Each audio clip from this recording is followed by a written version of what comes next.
Welcome to Regulatory Ramblings. Our podcast today is brought to you by the University of Hong Kong's RegTech Lab, the HKU SCF FinTech Academy, the Asia Global Institute, and the HKU edX Professional Certificate in FinTech, with support from the university's Faculty of Law. I'm your host, Ajay Shamdasani. The theme of today's episode is the recent decision by U.S. President Donald Trump's administration to scale back enforcement of anti-money laundering via the Corporate Transparency Act with regard to beneficial ownership. The administration's claim is that the burden of the act is too onerous from a compliance perspective for small and medium firms. In our initial Spotlight segment, we'll be speaking with renowned counter-money laundering specialist Nigel Morris-Cotterill on the implications of the Trump administration's move for Asia. Following that, we'll chat with former U.S. Naval Intelligence Officer Malcolm Nance and compliance maven Oonagh, Berg, founder of Raw Compliance Consultancy, on the recent action by Washington and what it means for policy for the globe writ large. But first,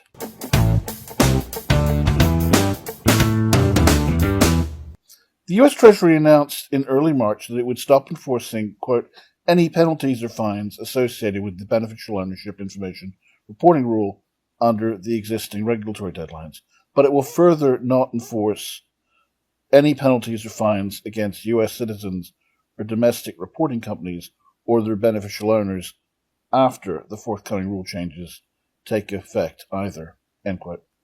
The net result, the U.S. government will no longer require shell companies to disclose their owners and beneficiaries, allowing wealthy corporations and individuals to hide their profits from the public. The rule was part of the 2021 Corporate Transparency Act, which required some businesses to report information on people who own or control companies, indirectly or directly, to the Treasury Department's FinCEN, or Financial Crimes Enforcement Network. Indeed, President Trump took to Truth Social after the Treasury's announcement to post, almost gloatingly, quote, the Biden rule has been an absolute disaster for small businesses nationwide. Trump's post read, furthermore, the Treasury is now finalizing an emergency regulation to formally suspend this rule for American businesses. The economic menace of beneficial ownership information reporting will soon be no more, end quote. Now, Republicans had long opposed the CTA, claiming its requirements were too onerous for small and medium businesses. The rule on beneficial ownership was supposed to go into effect in January, but a federal court order froze enforcement of the rule. The CTA was passed by the Biden administration to tackle tax evasion and corporate cronyism, which the Trump administration clearly views differently. Following his second inauguration on January 20th, Trump has gone after financial regulation as well as governmental agencies seeking to curb corporate and banking power, such as the Consumer Financial Protection Bureau. And earlier in March, the president also issued an executive order halting enforcement of the 48-year-old Foreign Corrupt Practices Act for at least a year, pending revised guidelines. The FCPA prohibits any person or company tied to the U.S. from paying money or offering gifts to foreign officials. With us to discuss the matter is Nigel Morris-Cotterill, a returning guest to the show and one of our most popular experts. Nigel was a solicitor in London, dealing with, over the course of his career, a wide range of matters, including contracts, property, company law, litigation, international trade, criminal law, IP, family law, and financial services complaints. In 1994, he brought all of those areas to bear on what was then a new field, financial crime risk and compliance. As a strategist, he identifies trends long before they become fashionable and talked about. Nigel is the author of How Not to Be a Money Launderer, and as of April 2025, will publish the second volume of Trade-Based Financial Crime, Beyond TBML. Wow, what a storied career! What achievements, Nigel? Thank you so much for joining us. I sound quite impressive, don't I? You are. I mean, if the shoe fits, right? I mean, yeah. Okay, so looking at what you've been talking about, the first thing is that there is a very clear divide in the way that people are viewing this.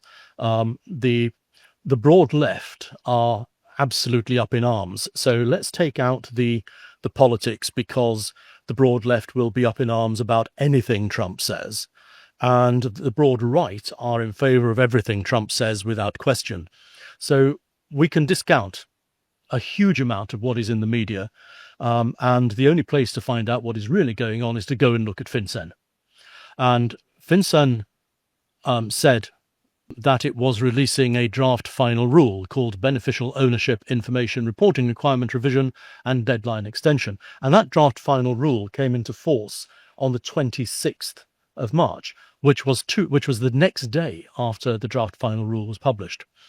There is a comment period that ends on the 27th of March. And so this is a draft final rule, but we can be reasonably sure that, given the pressure that is being brought to bear from the White House, that this is going to be what we see. So, importantly, what does it do? Well, somewhere, someone has got the idea that this is not a termination, that it is a 180-day suspension.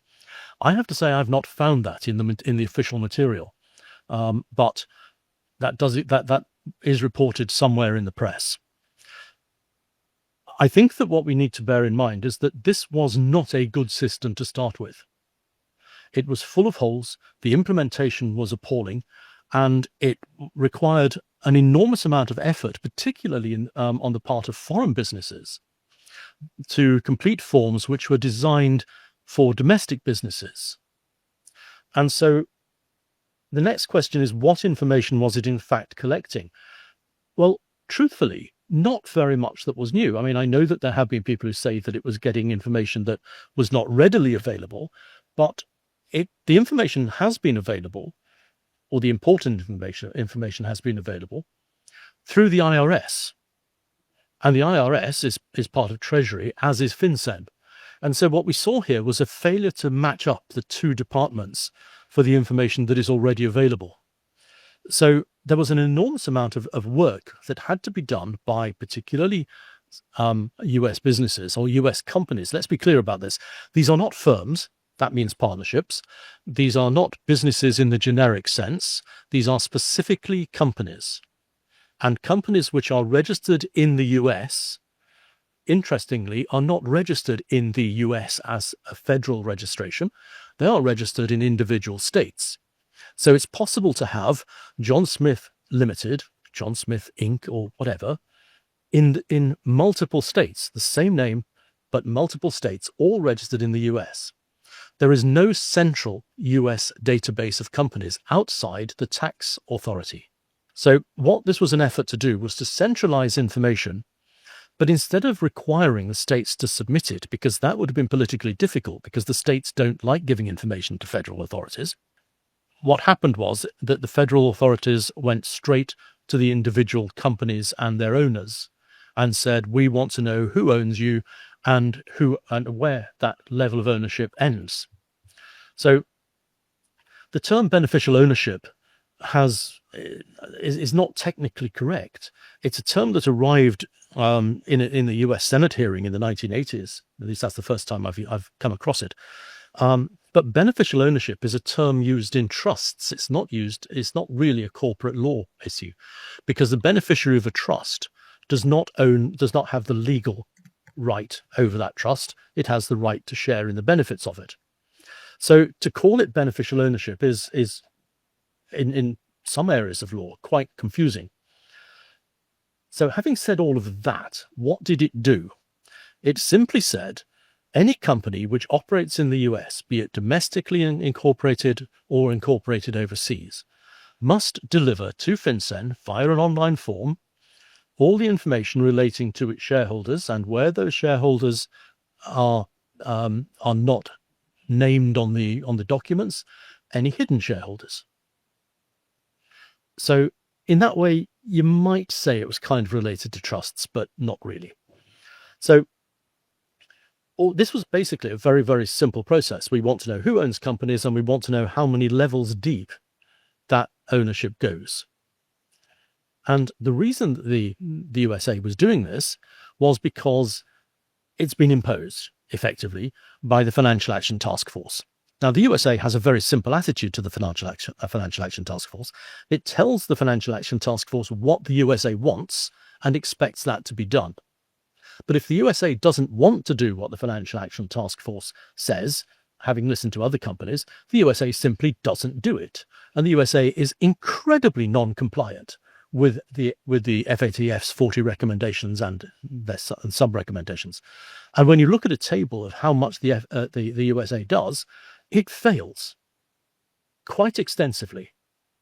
So the big question we're going to see here is, having now basically said to the FATF, we don't care about this beneficial ownership requirement, despite the fact we were the ones who started it. What are you going to do about it? And the FATF, because the FATF is effectively a lackey of the USA in many respects, will say nothing, just as it did in the late 1990s over the USA's refusal to implement suspicious activity reporting and effective Know Your Customer. So the USA will just say no, and it has a history of doing so. What effect will it have on ordinary businesses? Well, domestic businesses will be relieved of a very substantial amount of administrative work, some of which is quite complex. It will be relieved of having to do that work on a regular basis as information is updated, because every time there is a change of shareholding, that information must be updated within 30 days. So it's an awful lot of work to be done. For foreign businesses, then it says, okay, you have to register if you're doing business in the US, and that kind of ties in with a lot of the corruption work, the anti-corruption work, and the sanctions that are imposed through OFAC, because they want the information about who's behind companies which may be breaching OFAC regulations and the like, or OFAC sanctions and the like. So there is logic from the USA perspective in keeping that information, and there is also logic in saying that it is a matter of national security. So what are the big downsides of it? Well, if a foreign national creates a company in the USA, there is now not going to be any requirement upon that foreign national to report under these regulations, because what they failed to do is to say foreign owners of companies must register. Now that's basically what you have to do if a foreigner buys a property in the UK, they must now register as the property being in foreign ownership. But there is still no specific requirement for foreign ownership of corporations, pretty much anywhere in the world, so far as I can see. So what do we actually have? We have a simple loophole, which is turn up in a low reporting jurisdiction like Delaware, Dakota, or somewhere like that, where the information which is kept by the state is very, very limited. Create a company, use that company for pretty much any purposes you like, and not have to make a report. So what would be said is, that's okay because we have eyes on the money. Well, that's exactly the phrase that was used by Stephen something of FinCEN, relating to why it would not be necessary to put in place the requirements in the USA Patriot Act that there were that quote hedge funds. I don't like the term hedge funds because they're not hedge funds, but alternative investment vehicles masquerading as hedge funds. Those vehicles were, according to the USA Patriot Act, supposed to be subject within 6 months to know your customer requirements. That faffed on for years, and in fact is now back before Congress again, and I'm told that there is a reasonable chance it will get passed this time. But there was a draft final rule, and FinCEN withdrew it, saying expressly, we don't need it because we have eyes on the money through the banks. Well, 3 days later, 3 weeks later, roughly, that's when the Madoff scandal exploded, proving that the banks may have eyes on the money, but they don't do anything about it, or not enough about it. When it comes to our region, though, what should we know or fear or be prepared for? I mean, what does it mean for lawyers and compliance professionals in our region, particularly those that serve the financial sector, or is this just a matter of they can they breathe more easily now? They are no worse off in terms of KYC on American corporations than they were 6 months ago. So, or a few months ago, before this was implemented. I don't remember the exact date it was implemented now. So the impact on APAC won't be that great. Well, there's two aspects to it. The first is, say a Hong Kong bank takes on a customer which is an American business, American registered corporation.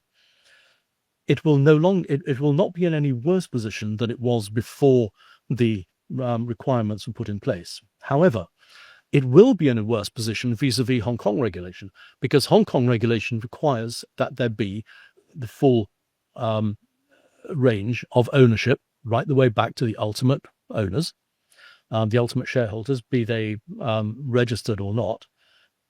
So a bank or a law firm or anybody who is required to undertake these measures, dealing with a US registered company, will now find itself in a conflict between the American stuff, which says you don't need to do this, and the Hong Kong stuff that says you need to get this information.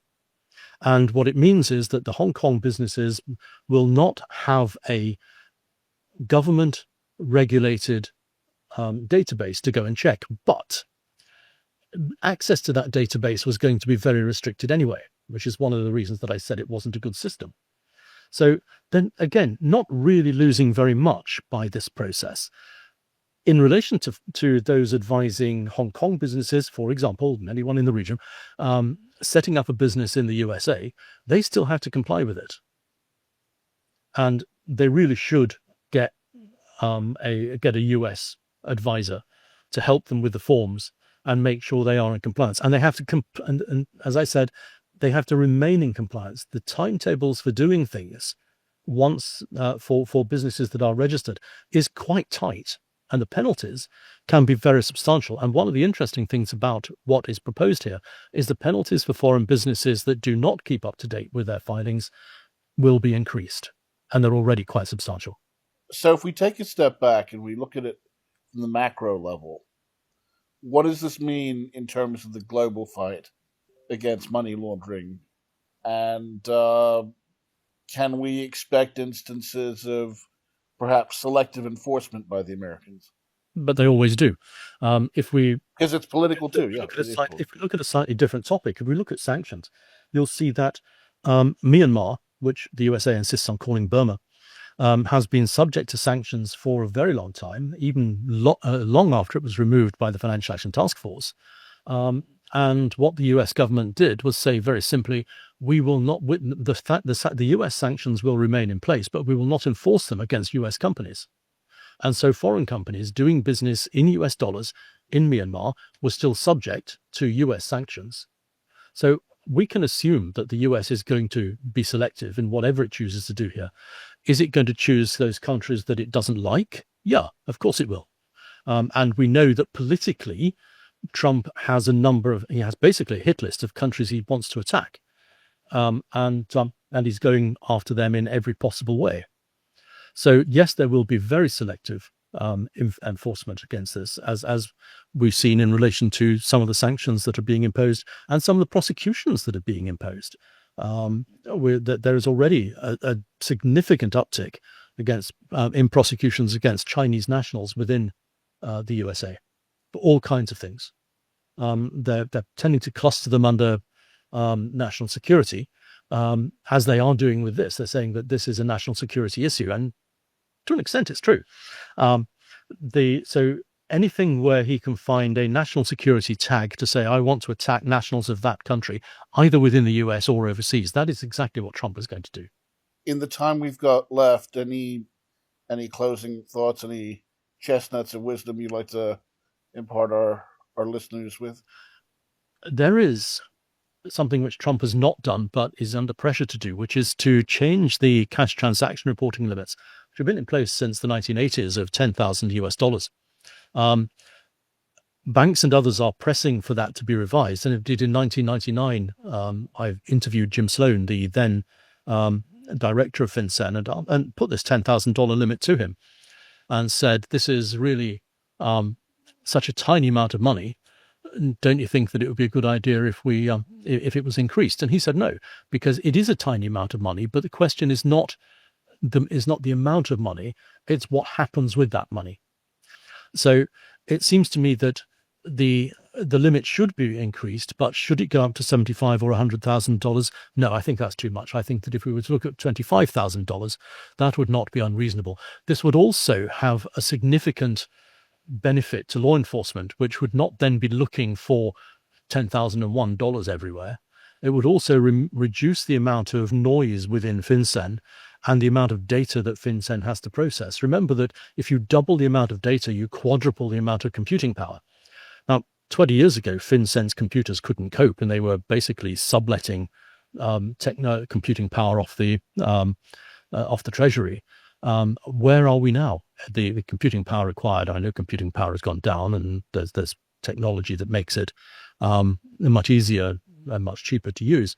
But the amount of data which FinCEN has to deal with is enormous. And I think that reducing the cash transaction reporting burden would go a very long way towards improving the quality of the information that FinCEN is able to process through suspicious activity reports. Nigel, Morris-Cotterill, thank you so much for your time. Thank you very much, Ajay.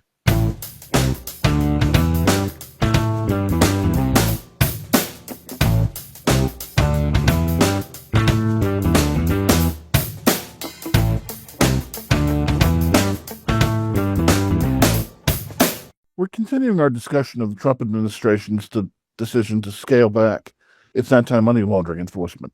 Our next two guests are both Regulatory Ramblings alumni. Malcolm Nance joins us from upstate New York. He was a 20-year veteran of the U.S. Navy, where he was an intelligence officer specializing in counterterrorism, intelligence, and violent extremism as an advisor for the U.S. government's law enforcement, Homeland Security, and intelligence agencies.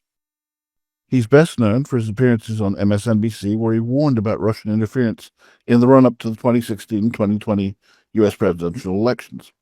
Malcolm is also a best-selling author with his books The Plot to Hack America, The Plot to Destroy Democracy, and The Plot to Betray America. And most recently, They Want to Kill Americans. You can discover more from Malcolm at his Substack and his podcast, Black Man Spy, on YouTube.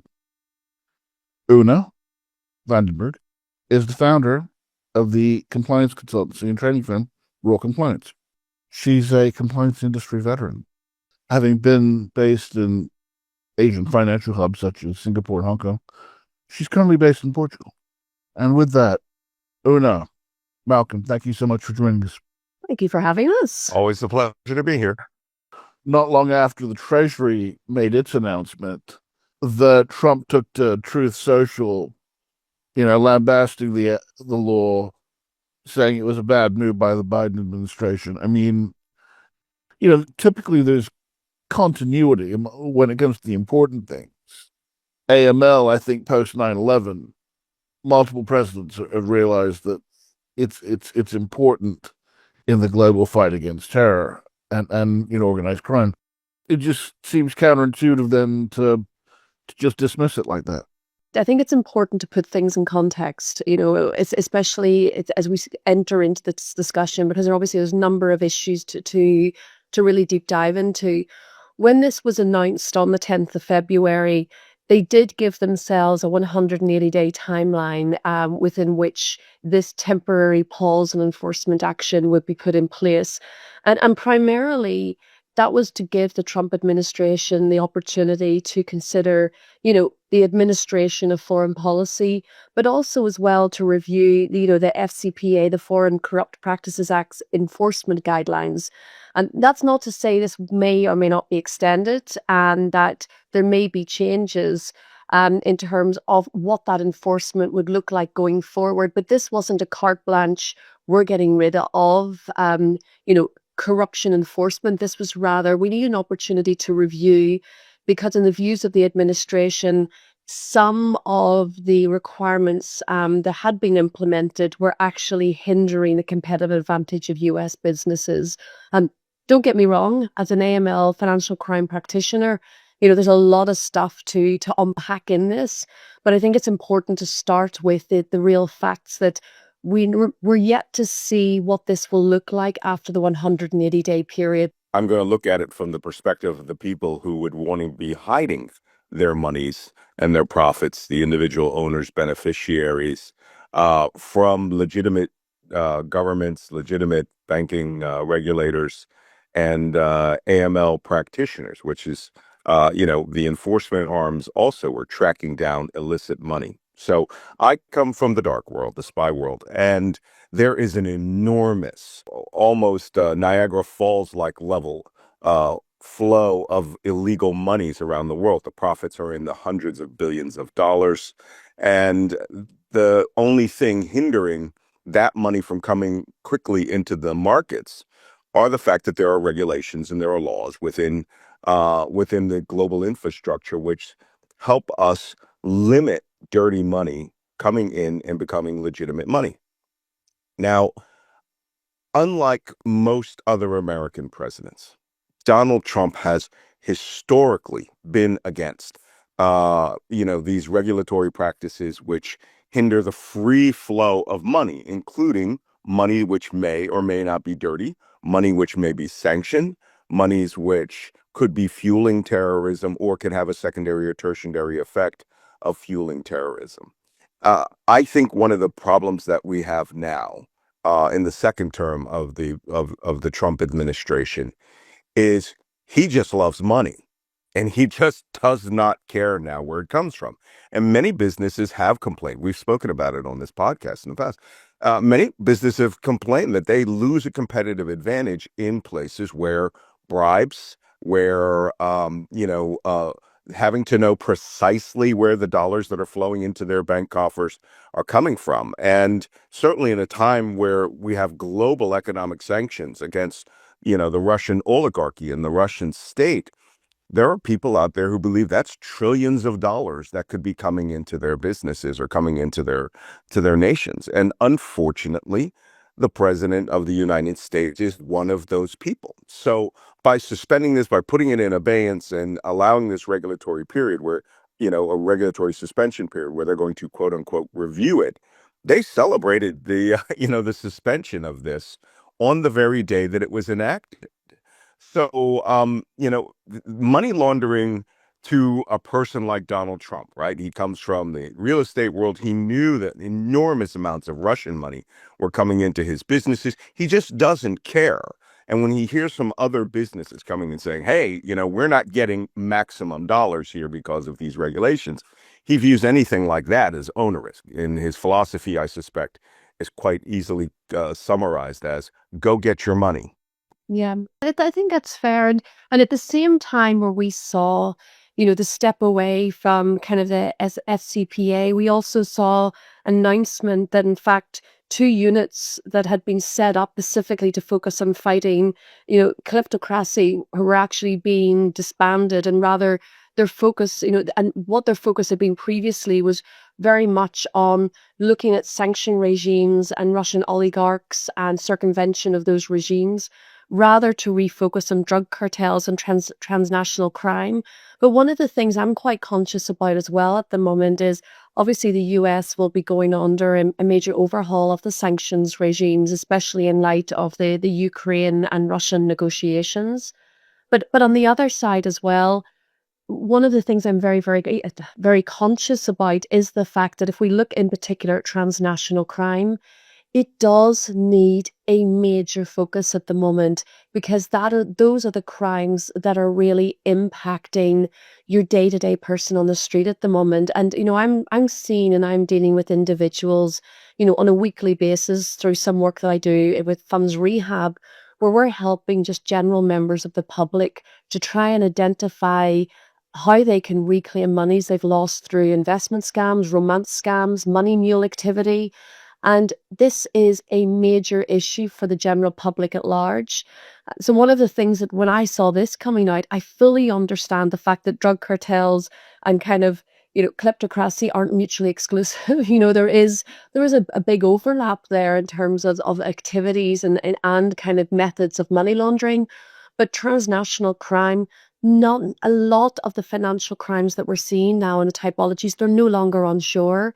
They're a blend of, cyber crimes, fraud, money laundering schemes that are being orchestrated from places such as Southeast Asia. So I do generally believe that there needs to be a significant focus on these for the public at large, where billions of dollars are being lost. But I definitely do agree with what you're saying, that it could be a very short-sighted focus as well, because of the fact that there is a hell of a lot of corruption that's happening within kind of kleptocracy regimes as well. Yeah, there was a lot of kickback against Trump in 2017 when he took aim at just suggesting that he would suspend the Foreign Corrupt Practices Act, the FCPA. And now he's done that. He has suspended the FCPA in the United States. We spoke about this, I think, or spoke about this a couple of months ago. It's gone. And he views it as any regulation which hinders the ability of American corporations to maximize those dollars is a bad regulation. And, he understands as from his real estate days. And I know people that know him very, very personally. Michael Cohen, who was his consigliere, right? His lawyer for many, many years, confirms that he worked with people who dealt in corruption, kickback bribes were part of the game. And he views that as some amusing, I can put it, an amuse-bouche before the main course of a meal of corporate payoff. And I think he has incorporated that into his mindset that in regulating the United States government, he's just going to disable that and allow people to take profit with completely few or none restrictions. And he doesn't care whether they are hiding them from the public. It is, as you said, when you're dealing with kleptocracies, it's really about the money, not the theft in his world. Also, I think that a lot of these mid-level organizations who see this money flowing in from cyber crimes, who see it coming in from scams, whether it's Nigeria or Jamaica or Colombia, wherever, they are more interested in the giant stacks of money. So when I come at it from the counterterrorism or the intelligence perspective, that we are trying to interdict money flows from the United States out to third parties who are going to launder that money so it doesn't go back to Colombia and or wherever, Ecuador, and then it gets turned around into huge shipments of submarine launched drugs back to the United States. You have to have a respect that the money fuels the bad world. And if you don't have an interdiction capability, bad things get worse. Fentanyl trafficking into the United States is at an all-time high. There were 21,000 pounds of fentanyl. I mean, 100 micrograms will kill you dead. That were smuggled into the United States from Mexico alone. But it generates so much money that there's almost a political class of people within this regulatory world, or that do not particularly want that flow of money cut off once it's clean, and that's where we're going to have difficulty. But you also, as well, and I know this is maybe kind of like a segue into like a slightly different discussion, and maybe not one for today. But one of the challenges we've also seen more recently as well is coming into the Trump administration is a step away from ESG commitments by all of the major banks in the US as well. And again, this is something that we're quite conscious of under the Trump administration, moving back, moving away from renewable energy to oil, to gas, to coal. And we've seen the likes of Goldman's, Wells Fargo, Bank of America, Citigroup, Morgan Stanley, JP Morgan, all step back from the Net Zero Banking Alliance, which was to support environmental initiatives and make sure that their loans and their activities within that sector aligned to environmental practices. So, there is a hell of a lot of, I wouldn't even say rejigging, changes in ideologies happening underneath the Trump administration. And this is happening across the board. We're going to see a complete, in my opinion, rewrite of sanction regimes as well. Like if you look recently at the list of countries that have been added to the change your, passport security policies or you'll be blacklisted by us, that was issued a few weeks ago. We saw the likes of, for example, St. Kitts on that, because people are able to buy passports in inverted commas, which is correct. But golden passports aren't exclusive to, tax havens or countries such as that. We see it in Europe in the likes of Belgium, Portugal, in the US as well. You can get a golden passport. So my question is, are we specifically choosing which countries we want to target and kind of leaving out the obvious? I remember when I was in private banking, I had a number of clients, Belgian clients coming through, and they weren't Belgian, they were from Kazakhstan, but they'd been able to purchase passports, within Belgium. So we're facing a number of challenges from different directions within the practitioner perspective at the moment, where sanction regimes are changing, um, security regimes are changing, ESG commitments are changing, I'm actually starting to question, what does this mean globally for policies and for organizations in their fight against illicit activity or activity that's not aligned to what the general public see as benefiting the greater good of society. I know that's a very, very far-reaching statement, but there's so many changes happening at the moment. Very true, Oonagh. I mean, it strikes me that, almost from the moment he had his second inauguration on January 20th, that Trump has gone after financial regulation, and you saw this in his first term as well, that he went after regulatory agencies that sought to curb corporate power. I mean, with the Consumer Financial Protection Bureau, FCPA, gutting Dodd-Frank. You're right. I mean, it is a sea shift in policy in terms of those that sought to contain the power of the corporate sector and banking and financial institutions. That was an overriding concern for at least some segments of the Biden administration. Again, these levers, these rules are very powerful. The mere threat to use U.S. law was enough to ensure compliance. So I bring that up to say, because it's a powerful tool, because the U.S. has the means to enforce its will extraterritorially, is it inconceivable that we might see selective enforcement? Well, of course we will. But you could also, I think one of the things we need to talk about here, which is kind of the elephant in the room, is the UBO transparency as well. This is just obviously under the Biden administration, we saw a shift towards greater transparency on UBOs. And then if you look at 2019 in Hong Kong, we saw a shift away from that under the securities laws. Then subsequently in Europe in 2020, we also saw a shift away from transparency in UBO identification. So now obviously the Trump administration is moving away from that transparency as well. So this isn't a Pacific, well, you could argue, is a Pacific Trump administration move because it's differing from the Biden administration? 100% yes.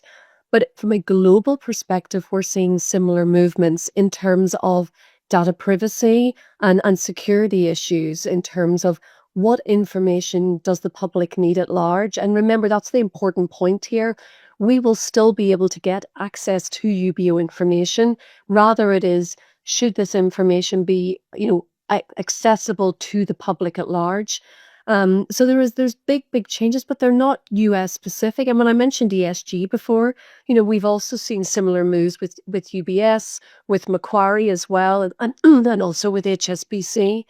So there is a global shift at the moment, because a lot of these initiatives, if we look at AMLA, for example, the European Anti-Money Laundering Authority, what we see in Europe is that financial regulation isn't having the positive effect that we had anticipated or hoped it would give.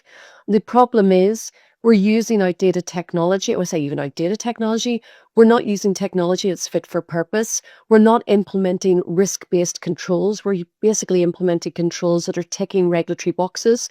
So, you could argue that regulation in itself isn't working. If you look at the sanction regimes, approximately 60% of frozen assets are not specific to sanctioned individuals, but rather a risk appetite of organizations who are slightly risk adverse in this area. And that's causing a massive impact on individuals trying to do business day to day. If you look at London, for example, at the moment, we have mass areas of London where there are, very in central London, where we've very expensive houses that are basically sitting there. And these houses are so old that they need constant, investment in terms of upkeep. But because of the sanction regimes, these houses that are owned by Russian individuals or people with nexus to Russian connections, they can't use them because they're frozen and they can't access their funds to make the repairs. So this is actually also having an impact on society at large. I think there's really an opportunity right now, and this is why I'm kind of from one perspective aligned to agree with the fact that we need to stop for a second and think. I don't think we've been thinking strategically or logically about how we're actually enforcing these requirements and looking at where they will actually have the maximum impact. Rather, we've been creating and adding regulation on top of regulation, and the resulting output is not what we had hoped for. And I don't know, Malcolm, if you would have a different view on that, but I think we've overregulated within an inch of our life, and we've kind of we can't see the wood for the trees. And taking a minute to pause and reflect and look at guidelines and look at policy and understand how it's working in practice isn't maybe such a bad thing for a temporary period of time, and then look at ways in which we can more effectively enforce it, if, however, that's the longer term intention. I think you're right. And the system was regulated to the nth degree, and there was a reason for that, because after 9/11, we found that there were multi billions of dollars flowing around illicitly through the world that were financing terrorism, that were funding regimes which were antithetical to the world order. And the United States led the way in cracking down on that on a very, very, very broad scale. The George W. Bush administration early on was very amenable to raising a lot of these regulations, and then after 9/11, it was a door that slammed in the global face, because we really needed to get a handle on, was honey manufacturing in Yemen flowing into Saudi Arabia and Dubai being cleaned up, and then shipped, dropped off in suitcases in front of terrorists in the Arabian Peninsula or other Southwest Asia. The notorious honey laundering case. It was real. Osama bin Laden's honey businesses in Yemen, and Yemen is famous for this, right? For the honey. The question is, where's the money? Who is the ultimate beneficiary, right? When that money gets to Dubai, or that money gets to Doha, that's where that door really came down hard. I think a lot of people, as we are moving into this new world, and I'm going to correct you all on one thing. What is happening here in my country, the United States, is not a sea change. You are seeing a tectonic shift in the poles of the world, because the Trump administration is operating under the belief, which is also encouraged by Elon Musk, the world's richest man, that the world should be multipolar. It shouldn't be an alliance of democracies. It should be where Russia has that Eurasianism belief of Russia being the dominant force in Europe. Europe has quite a bit to say about that. They're not going along willingly. And that the United States would have dominance in North America and in the Western Hemisphere, and that China should have a free hand. There are people in the United States government who are actually taking chainsaws to the government that believe this. And in doing that, they also believe that inhibiting anybody's money right now, whether it's through sanctions, whether it's through drug and money laundering, certainly things that are coming through crypto, they really believe that this should be the Wild West, and they should be completely hands off, and that the free market should also be the free money. And of course, that has social impacts. As you said, ESG, right? These are dirty, dirty, dirty words in Washington right now. Don't ever mention those with regards to how they think that the banking should be operated, and they are taking not just a chainsaw but a sledgehammer to that system. And I think what you're seeing is not just the nose of the camel under the tent. You're seeing the camel run over the tent, and I think it's only going to get worse. I think one thing's important, Malcolm, from an in-house financial institution perspective, we always blur together money laundering and terrorist financing as kind of, areas under financial crime. And the two of them are polar opposites from one another. Identifying, if you ever go into a bank and you do a training on money laundering, I guarantee you'll get one slide on terrorist financing thrown in because one, many people don't understand it, but two, the challenge here is a lot of money in terrorist financing has legitimate sources. It doesn't come from illegitimate business activities or indeed individuals. It comes from belief systems, especially if we're talking specific here to the donation side, not obviously to, corporate entities that have been sent up to orchestrate movements of monies for terrorist organizations. And identifying those flow of funds is at times virtually impossible because you're having to go back to the core, understanding the core belief systems of individuals who have on the surface legitimately obtained funds. Because obviously a lot of this is done through as well fiat, just cash donations. And if we look at the crypto space, only around 2% of monies that flow into terrorist financing comes through the crypto regime because of our ability to detect flows within blockchain analytics. Our biggest challenge here is NGOs, and that's something actually that has been raised by the Trump administration about funding to charitable initiatives that's just disappeared and has been unaccountable. And I, for one, really agree with this as an area that we need to focus. I'm not pro any political movement. I'm Northern Irish. I don't have a political point or political viewpoint on any regime or any political party. But I do agree with the fact that there is a lot of funding that goes to NGOs, for example, and we're talking billions of dollars a year that goes unaccounted for.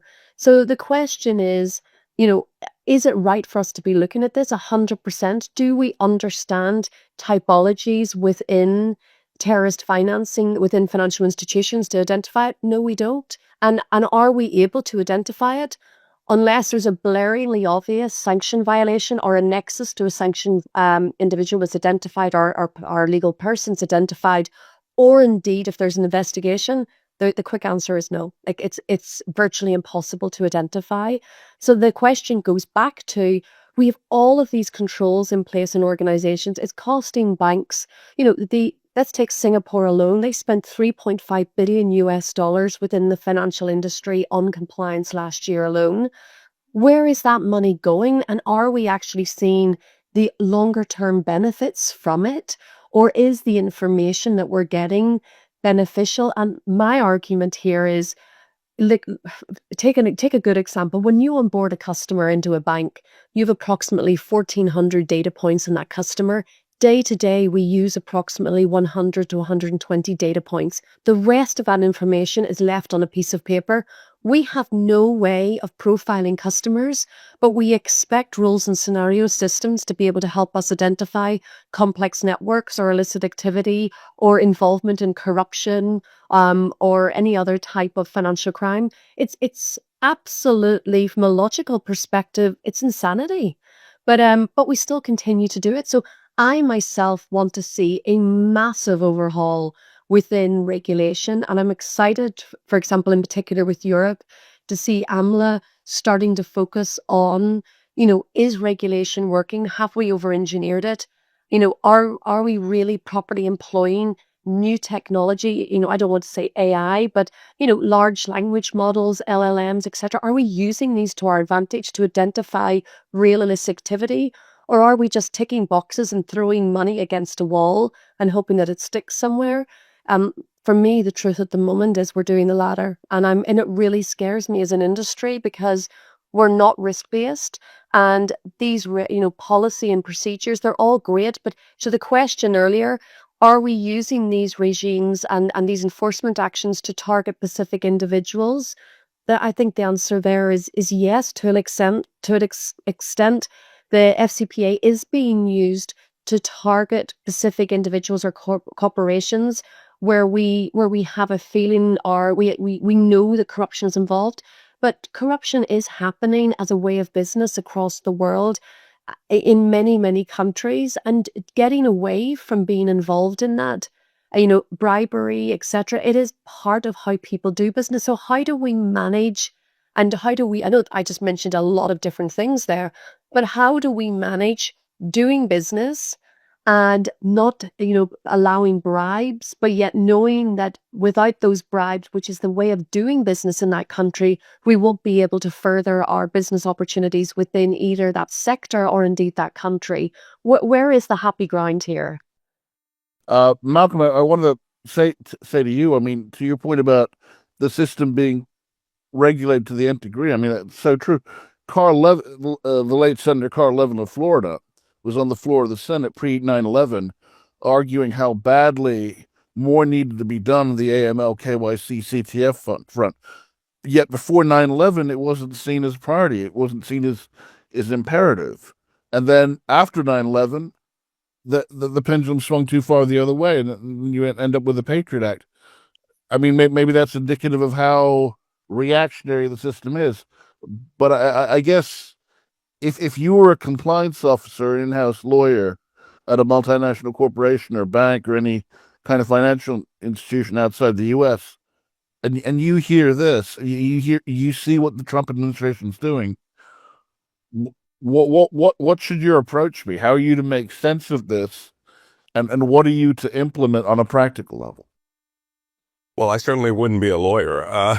It would be one of the more difficult jobs in the world. To be quite honest, I would be hot on my phone to Oonagh and calling her in for a consultation. She's a real expert on this. But I am. but no, so Malcolm, I'm in awe of you. You have the exciting job, but thank you for saying that my job sounds interesting. It certainly is interesting because the sexy work is not sexy at all. It is all paperwork. It does involve travel claims sometimes, but as going back to the original question, if I were having to make a recommendation to a general counsel, it would be that you should understand that although it may seem a lot more fun, interesting, and exciting to certainly delve into the world as it's being re-engineered right now, you still have obligations to shareholders. You still have obligations to regulations within countries that are not going the wild, wild west with regards to money laundering and things like that. Una made a very interesting point I want to touch on, where she said some of the places that are being harmed are NGOs and gray area organizations around the world that need to flow money, that must live within the culture. And there are cultures out there. I've been to Lahore. I've been to a couple of other special places where palms need to be greased at the small scale. I used the Hawala banking system early on when I was a senior security officer in Iraq for a major NGO under the United Nations. And I had to transfer $1 million, and it originated somewhere and it landed on my desk in cash. How it happened, I don't know. But that is one of the things the United States was going after greatly after 9/11. That now we have to recognize that there are places where there needs to be softenings so that money can flow that is not illicit. However, we also need to be very aware that in the current Trump administration, they are not talking about getting, greasing palms to get bandages delivered in a bongo truck to a small village 300 kilometers in the middle of the desert. They're not. They're talking about very, very high level, oligarch level kleptocracy money, and that many people are trying to get some of that, get more of that. Yeah. You are going to have to really work within the network of where your money is going to end up. If it's London, you're going to have to believe in AML. If it's New York, they may be part of the Wild West, but they are also going to have to be very, very responsive to the people who actually own that system and to keep themselves out of liability. Yeah. Well, you raised an interesting point there as well about Hawala. With Hawala, it's one of the oldest, banking systems in the world, the banking networks. And one very, very interesting observation. One of our biggest risks, not to go down a rabbit hole, but one of our biggest risks in banking is exposure to illicit money movements through trade finance. And an interesting fact is that approximately 92% of funding for trade is done through open source funding. What does that mean? Or open banking is actually done outside of the regulated financial network. So, only 8% of funding is actually regulated. And then obviously we implement all of these regulations to try and identify illicit activity within trade finance, which, by the way, is an absolute minefield because it's largely paper-based with letters of credit. The screening requirements are overly laborious. But this is only impacting 8% of funding within financing within the trade finance space. So is it effective in terms of identifying illicit activity? If you look at the bigger picture, absolutely not. But we're implementing it, and it's a very, very old system as well. But Hawala, traditionally, yes, you're absolutely right. It can be used to move illicit funds, but it's also relied on in many cultures for the transfer of monies by the unbanked. And we've tried to move towards the removal of people being financially excluded. But what has happened as a result of this, and I actually had the privilege of being invited to the UN last year to speak on this, was we are giving vulnerable women access to the financial system, which is amazing in that they're the previously unbanked women in various sectors of cultures and societies that previously wouldn't have had access now have their own bank accounts. But it's like giving a child a gun and expecting them to know when the safety's on. They're not taught how to use these bank accounts. They're not taught about the risks of financial crime. And by default, they then become conduits for financial crime, i.e. for money laundering or money mule activities, because other people around them are using them and using their banking platforms for those activities. So, we have the challenge we have at the moment, we're trying to fight thousands of fires. And we really need to think and take a step back and think, well, look, where do we need to fight the fires to protect the public at large? Where is the education that we need in respect of the public? But also, where are we shooting ourselves in the foot because we've implemented overly laborious controls or guidelines which are impacting our ability to be competitive and impacting our competitive advantage? And I'm not saying that as I said earlier, I'm not saying that I'm all for the removal of the FCPA. That's not at all what I'm saying. Rather, I am saying is we are competitively disadvantaging the US in certain respects from entering into business activities in countries where bribery is actually the modus operandi of doing business. So what do we do there? Do we just say, and I've said this earlier, from a carte blanche perspective, we won't do business there? Or do we look at this more practically and say, well, look, we know this is an accepted way of doing business. So there's a lot of challenges at the moment which need to be addressed across the board. And I said this comment earlier, we can't see the wood for the trees at the moment because we're trying to fight so many different issues. Even when we've been on this podcast, I got sent over an article about the US lifting sanctions on Tornado Cash, which is a mixer, a crypto mixer, which was linked to North Korean money laundering. And in the statement, the Treasury said, we exercised our discretion to delist Tornado Cash following the legal battle. But obviously these mixers are, when you use multiple mixers, you can corrupt or break the blockchain or the chain. So what does that mean? It means that our blockchain analytic capabilities are no longer useful because we can't actually see where the money goes, where the crypto moves to.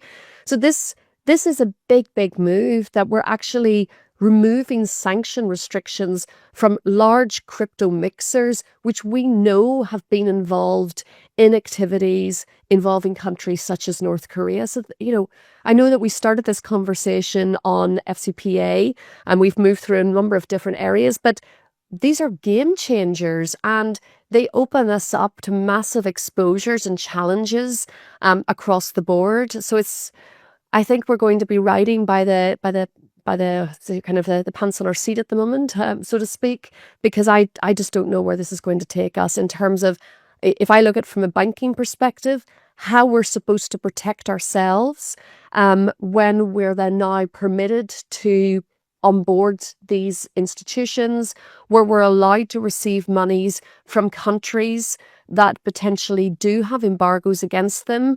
Where does this leave organizations in their protection from enforcement action?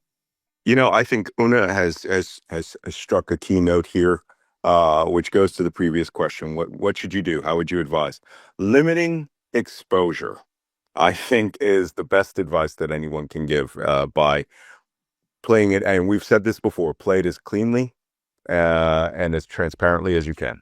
In the time we've got left, any closing thoughts, any last impressions you'd like to leave our listeners with?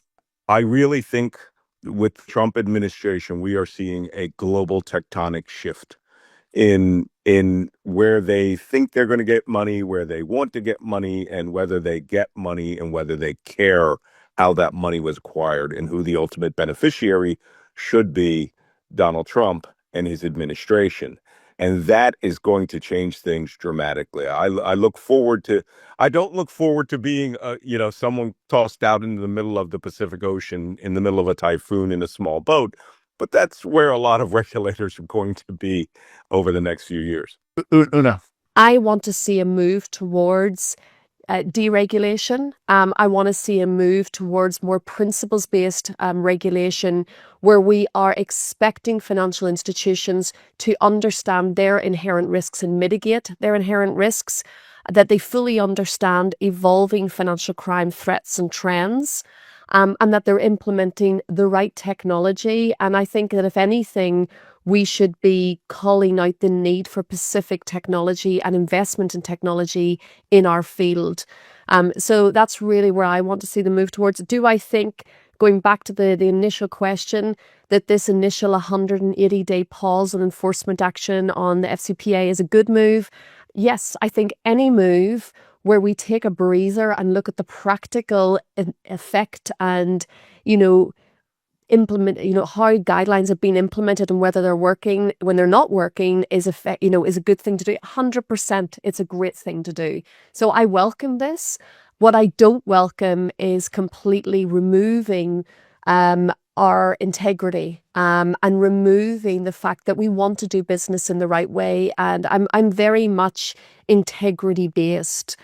When we're, any country is out there operating and doing business, it should be done in a way that benefits, in my opinion, the greater good. Again, that's not how organizations operate, but, we should be looking at the societal benefits. And so that's something, and maybe that's a very utopian viewpoint, but it all comes back to integrity. So where, certain individuals are benefiting from bribes, whether in, government entities or indeed certain industries, that's not something I want to see happen. I want to see, if any monies are used, those monies are being funneled back in to projects which are benefiting a societal initiative. That's of course not going to happen.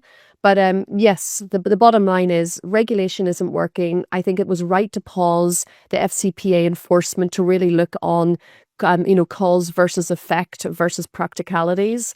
But I want to see that more mainstream across all financial regulation, because I think we could all agree that it's not working. It's not working with the intended purpose it's having. And banks are getting caught up with enforcement action, which in my opinion is, they're trying to look for a needle in a haystack. Well, I guess we'll leave it there, and certainly a discussion I'm sure we'll revisit at some point. Oonagh Vandenberg, Malcolm Nance, thank you for your time. All right, pleasure. Pleasure. AJ, thank you. Not at all. And to our listeners, thank you all. Until next time.